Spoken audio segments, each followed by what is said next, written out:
growth has become a value of mine, personal development, because I'm just trying to model the behavior on who I'm trying to become of being the best husband for you. What it means to grow together is knowing that we're both not going to be on the same page every single day. We're not going to be going at the same speed every single day. There's some days that I'm fully on and you're not, or vice versa. Having hard conversations, getting comfortable, uncomfortable. Yes, they may be stressful. Yes, they may be overwhelming. Yes, they may create sleepless nights. But ultimately, that is how you stretch yourself and become that 10.0 version of ourselves. We might be going in two different directions, but in reality, we're all going to the same destination. And we're going on the destination together.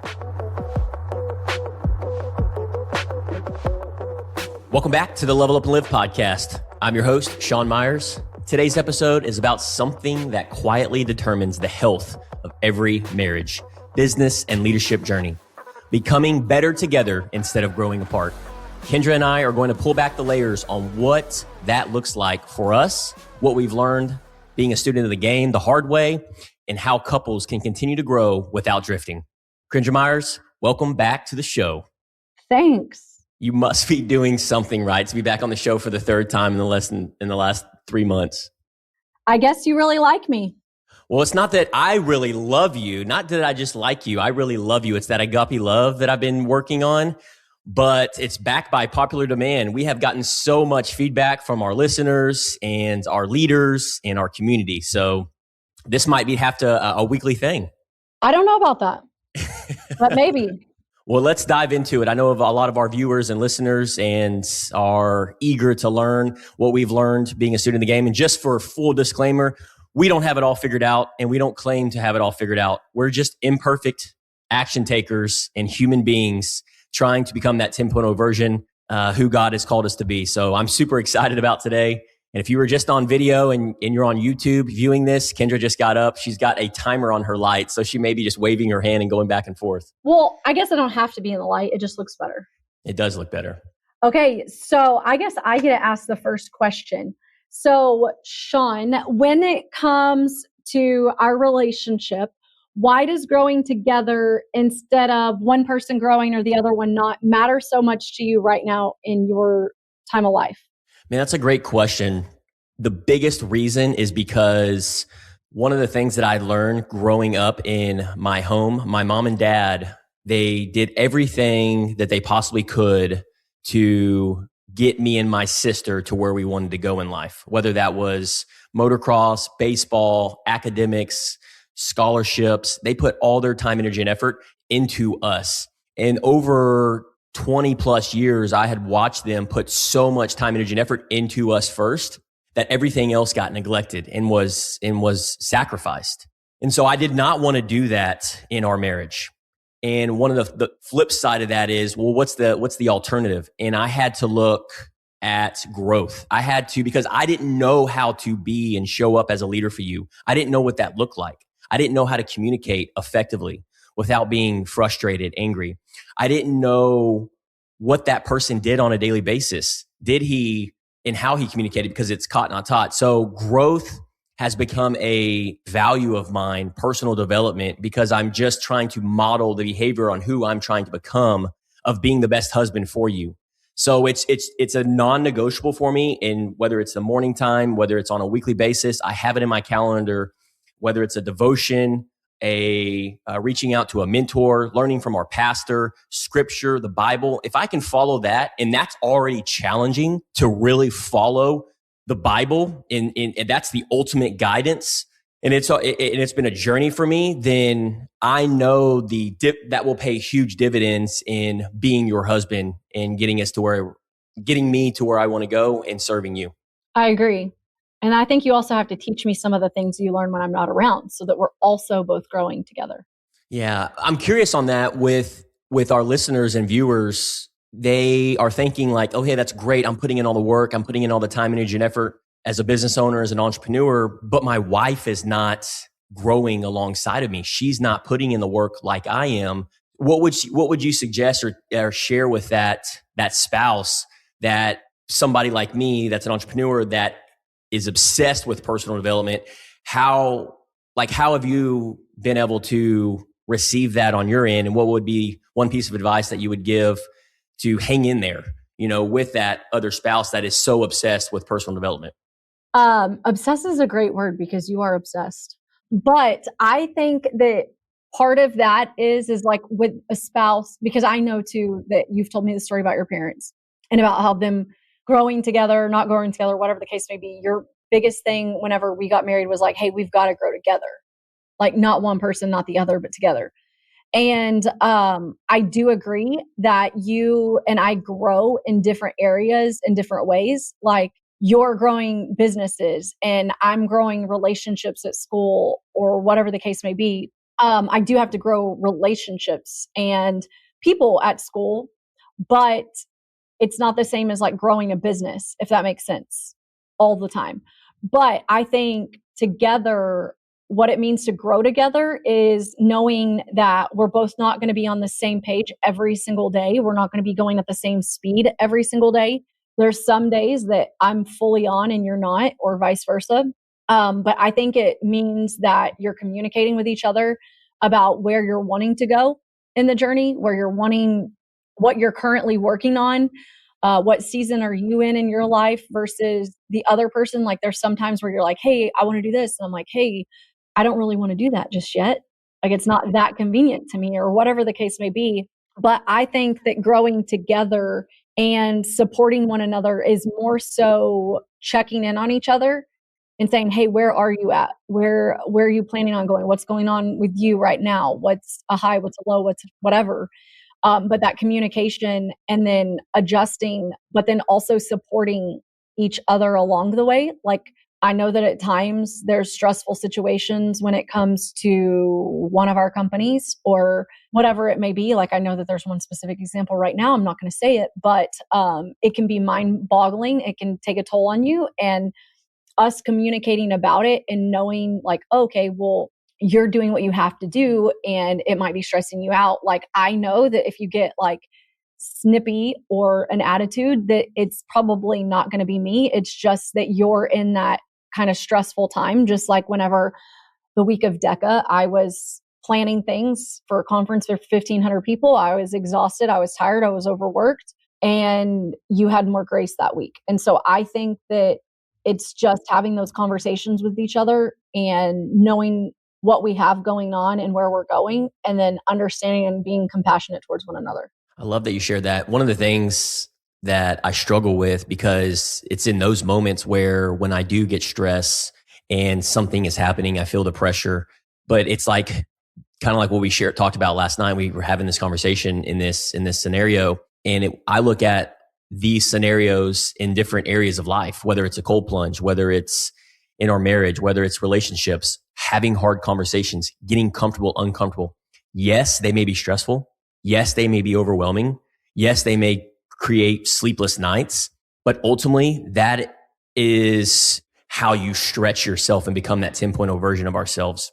Now, what I'm hearing you say is something that I've struggled with in the past that I want our listeners to really receive this and slow things down is I didn't do a very good job at when I was going through those times and explaining to you and communicating to you how I was feeling in those moments. Instead, I would just brush things off. I would just neglect. I would go in isolation and I wouldn't talk about it.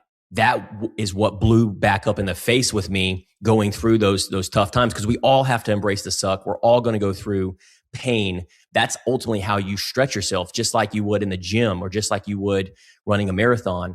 In building relationships, you have to continuously show up, and it's going to be uncomfortable. But one of the things that I wanted to do better for you as a Christian leader in our home is to be able to communicate that to you. So I'm so grateful for you for being able to slow me down and help me through that. And you did check in with me last night. Hey, are you okay? How are you feeling? And I kind of shared with you how like, hey, we got to embrace the suck. I appreciate you being there for me. But just little things like that make all the difference in the world. So I really appreciate you sharing that with me. And I think sometimes we have to realize too that those, like, because that's not a question that I normally would even think to ask. And it was really awkward, if I'm being honest. But it's like, why was it awkward for you? Well, I don't know, because honestly, my personality is just like, if you're going through something, suck it up. Like, don't talk about it. But obviously in a relationship that doesn't work.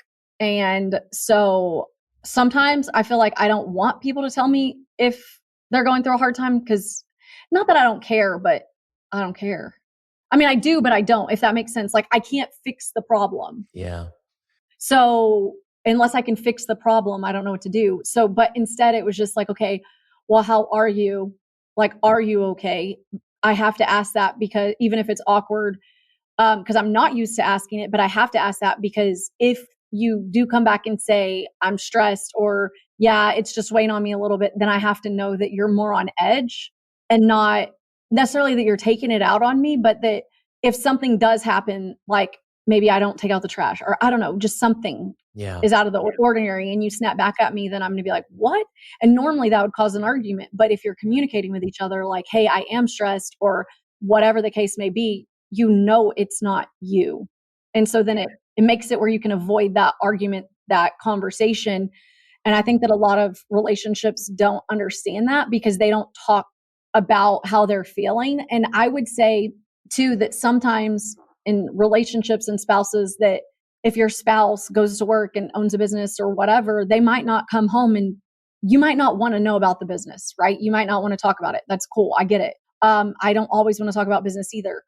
But you do need to know, like, how your spouse's day has affected them mentally and emotionally, because if you don't, then as the spouse, especially if it's a woman, then you're going to think that when your husband gets short with you, or doesn't want to talk to you, or whatever the case may be, it's not that he's not necessarily wanting to talk to you, or that he's short with you specifically. It's just that he's going through something and he's not talking about it. And then as women, we always are like, oh my God, well, what do I do? Why is he mad at me? Well, all the things run through our brain that it's all about us, but in reality, it's nothing about us. Have there been times where you felt us growing, and when we go through these tough times, has there been times where you felt us growing in different directions, and how did that affect you internally and personally? I wouldn't necessarily say growing in different directions. Now, I do think that at times we've ran different races. I mean, just even with the DECA thing, like, you're trying to grow a business and I'm trying to grow DECA, and that seems like we're going in two different directions, but it's not. We might be going in two different directions, but in reality, we're all going to the same destination, and we're going on the destination together. We're just, like the water boy in the race, not necessarily running the race. Does that make sense? Like, I don't feel like we're ever just growing in different areas. I don't know. I think that we support each other and we listen to each other. And even if it seems like we're not doing the same exact thing, we're still learning together and growing together. One of the things that came to my mind is early in our marriage, because we've been married going on 7 years, and then together for 8 years, going on together for 8 years. Yeah, May of 2026.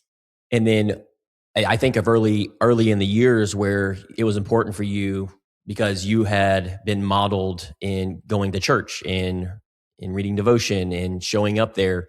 Your grandma, Virginia, I know that was very dear to your heart, had modeled that for you. Was there ever a time where that was important to you, but it wasn't as important to me, because I wasn't raised in church. I didn't open up the Bible. I wasn't talking about having a relationship with Jesus, getting baptized. I wasn't doing any of these things. Did that ever affect you? No, because I always learned that, honestly, you just keep going, go without them, be the example. And if I were going to go to church without you, then no offense to you, but you always want to hang out with me. So it's like, you're like, okay, fine, I'll go with you if you want me to. And it'd be like, okay, so you'd go with me and you would learn something, or whatever the case may be. But I never felt like we were going in different directions. But I also think that has to do with faith, because I had faith that you were going to see me grow in one direction, and you were either going to come with me, or you were going to stay at home and God was going to bring you at the right time. What would be that one piece of advice for a spouse listening to this, man or woman, that you may be in that certain scenario where the individual doesn't go to church, he doesn't have there's no religion, there's no faith background, but the spouse wants connection without holding their partner back? Any advice there? Honestly, if one spouse is going to church and the other one isn't, I think the best advice is to keep going, keep being the example, keep being the leader when it comes to your faith, and more importantly, pray for your spouse. not to fix them, but for God to open up their heart and their mind, because I think that he will do that. And in his time, the other person will come. But also, with that being said, you have to keep going, and you also have to keep modeling the behavior. You can't go to church and then come home and yell at your spouse because they didn't go to church. Because like, that's not what God would want you to do. You have to come home and be the leader and the example, not the hypocrite. Yeah, because one of the things, the receiving end, when you were talking about church and going to church, yes, one of my love languages is quality time. So I remember looking at it as an opportunity to get to spend time with you.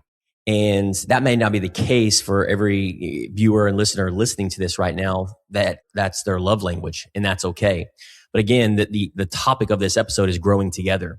So even though that may be something that's uncomfortable for me, that's the whole theme of 2026 is getting comfortable, getting uncomfortable. So even though there's things that you're wanting to do or I'm wanting to do, I try to slow things down, ask myself, okay, maybe I don't want to do this right now, but is this growing alongside of my wife and who we're trying to become? And that's one of the things that's really helped me. And the funny thing is, every time that I've done it, right? Prime example, this podcast. I mean, this takes courage. This takes boldness. This takes time, energy, and effort. I know this is full transparency. This is not one of the things that, you would put on your calendar, but I'm so grateful that you've done this the last 3 times in the last month because, I'm curious on your reason on why you're wanting to do that. Not only because it's impacting and serving, our hundreds and thousands of people, and it needs to be heard because it needs to be modeled. But I'm curious on the why behind that, because we are growing alongside of each other. This is filling my tank. Honestly, just 15 minutes into this episode, I'm like, how do we do this a lot more? And you're probably thinking the opposite of that. You are correct. No offense to the people, but I do not enjoy podcasts. I do not enjoy recording myself. I do know that it means a lot to you and it makes an impact with other people. So I'm willing to sacrifice myself for it. I love that. Even though it's not something that I super enjoy. I don't hate it, but I don't love it either.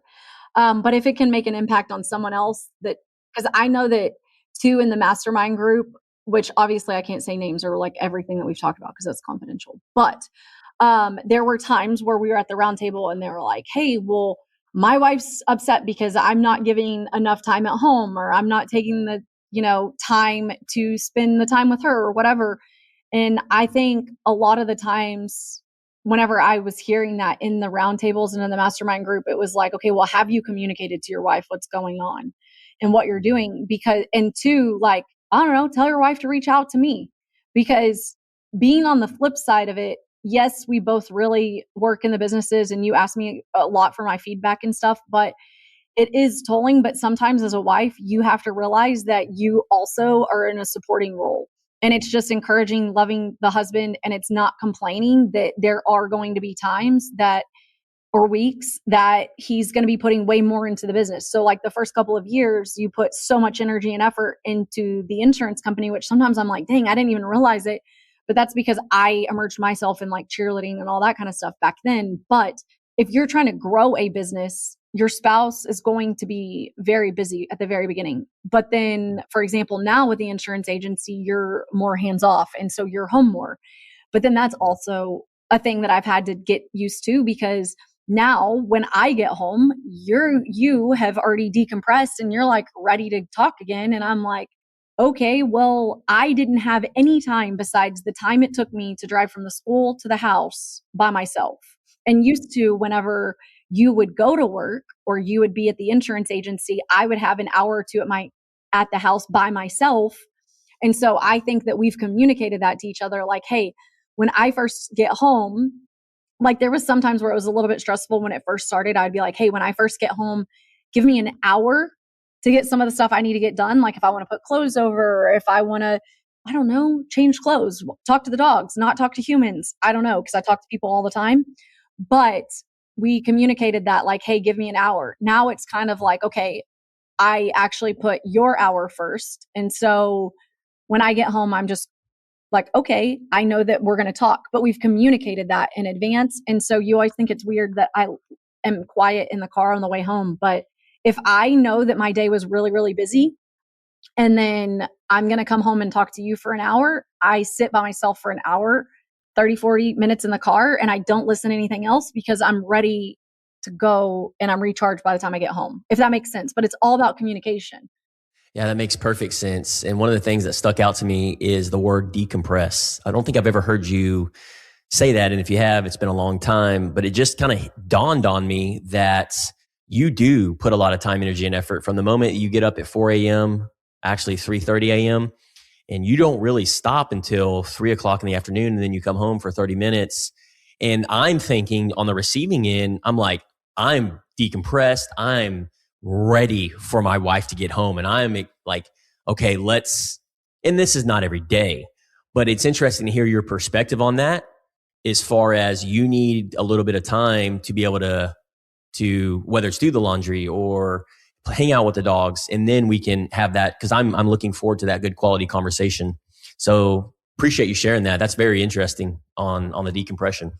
Yeah, come hang out in my day just for one day and you'll realize what I mean by decompress when you're talking to 150 15-year-olds all day. I could not do what you. No, I love them. I cannot do you. Yeah, you do such a phenomenal job. You are the perfect woman for the job. God has put you on this earth to lead these young individuals, and there's no better woman for the job. And I know you put your heart and soul into what you do, and you're so good at it.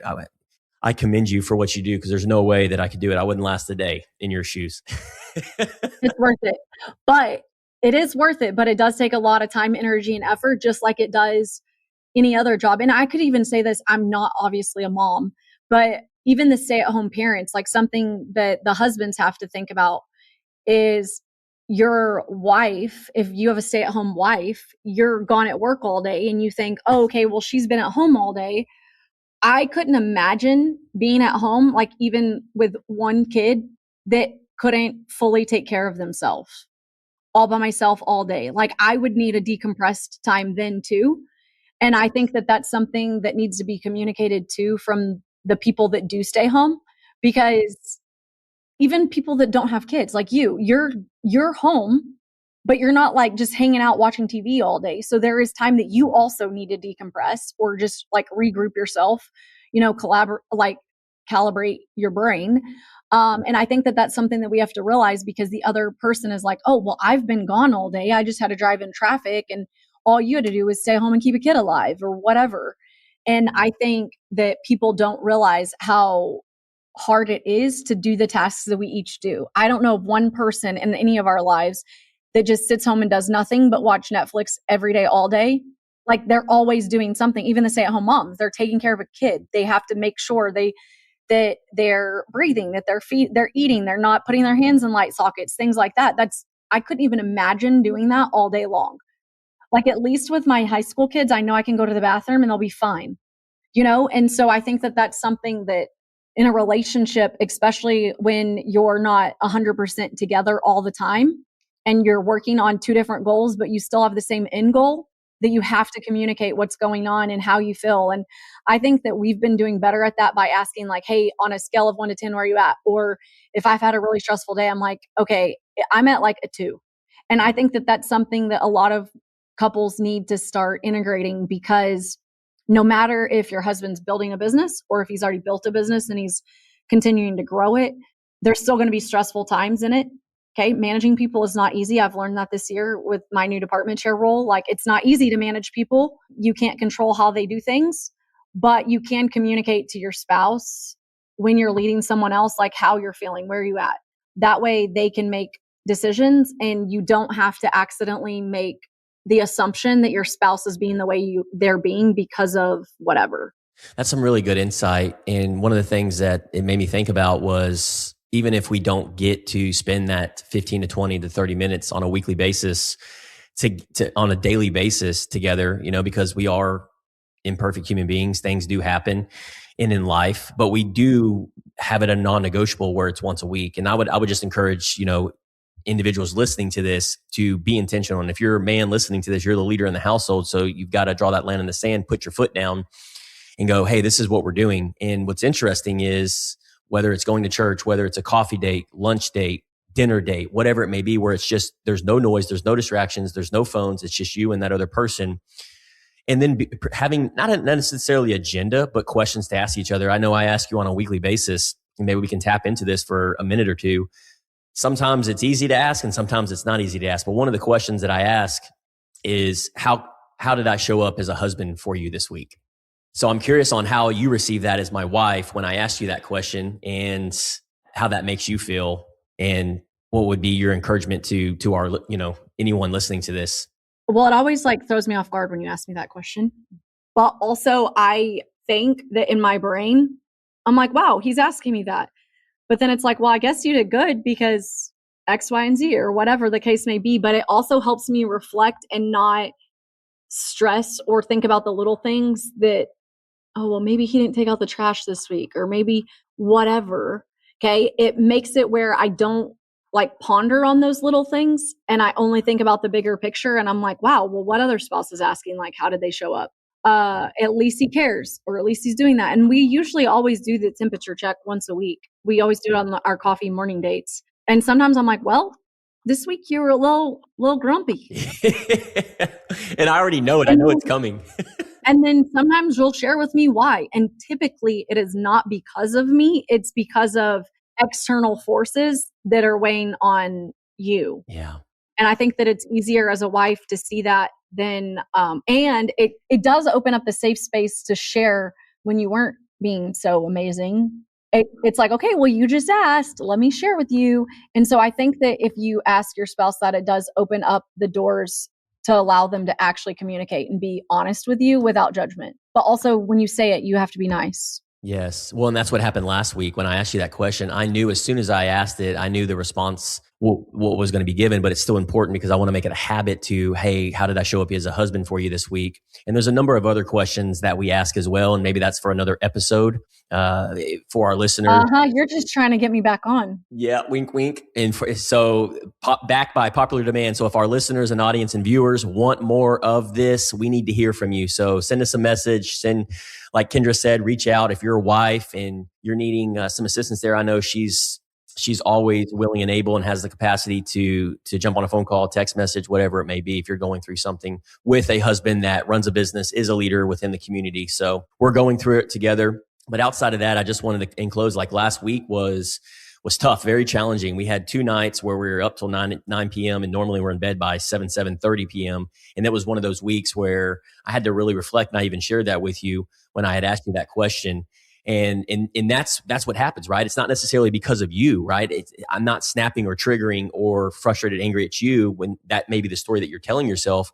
It's because of me, but I'm externally putting it out on you. And I feel like we do that to the people around us because of a number of reasons. For me, it was, after reflecting, it was because I stayed up 2 nights in 1 week till 9 p.m. and I get up at 3:34 a.m. And then my nutrition was off, my sleep was off. So it threw everything off. Well, now this week I'm being intentional about getting back to that so I can become that 10.0 version for you. So here we are, Tuesday. I'm feeling a lot better and we're moving the needle. So outside of that, we are out of time again. Any closing thoughts, Miss Meyers? No. Well, okay then. Well, thanks again, Kendra Meyers, AKA you have really not only provided value today, but you have leaned in and this is going to impact and provide a lot of value to a lot of our listeners out there. So appreciate that you spending the time, energy, and effort on that. And I would encourage our listeners to take what we've learned along this journey, that growth is inevitable, but connection is intentional. We have said this word several times now. You have to be intentional about it. In everything that we do. You don't grow apart because you disagree. You actually grow apart when you stop inviting each other into who you're becoming. And it's going to be a lifelong process. So this week, ask your spouse one simple question. Write this down. What are you growing in right now? And how can I support you? ? And be quiet and let them talk. Listen without fixing, correcting, and defending. It's the best feeling in the world. Your resting heart rate will go down. Their resting heart rate will go down. So Kendra, babe, thank you again for having this conversation with me and building this life together. I really enjoy it. Thank you. To everyone listening, if this episode resonated, reach out to us. Again, send us a message, share it with your spouse, or let us know what topics you'd like us to cover in the future. We'll see you on the next episode of the Level Up and Live podcast.